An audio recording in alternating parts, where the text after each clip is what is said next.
Kashmir American welfare ایسوسی ایشن کے زیر اہتمام یوم استحصال کشمیر کے حوالے سے کشمیر پر بھارتی قبضہ انسانیت کے ضمیر پر بوجھ کے عنوان سے ویبینار کا انعقاد کیا گیا۔ رپورٹ کر رہے ہیں فضل خالق۔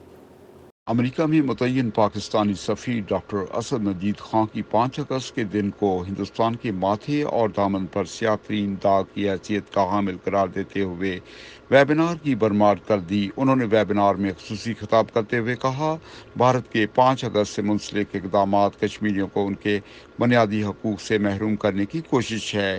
سینکڑوں شہادتیں، ہزاروں گرفتاریاں اور میڈیا پر مسلسل کریک ڈاؤن بھی کشمیری مزاحمت کو کم نہیں کر پائے۔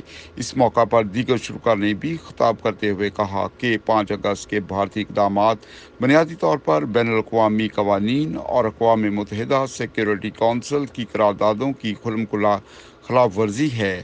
5 اگست کو رام مندر کا افتتاح بھارتی فاشزم اور ایس ایس کا ایجنڈا ہے اور دنیا کی توجہ ہٹانے کی مذموم کوشش ہے۔ شرکا میں سیکرٹری جنرل ورلڈ کشمیر آگاہی forum doctor Ghulam Nabi Fai, M P A labour party U K Afzal Khan, انسانی حقوق کی کارکن اور سیاسی تجزیہ کار ہیلینیا سیجلیٹ، امریکی افواج کے کرنل ریٹائرڈ ویزلے مارٹن اور کشمیری امریکن ویلفیئر ایسوسی ایشن کے ڈائریکٹر سردار ذوالفقار روشن بھی ویبینار میں شریک تھے۔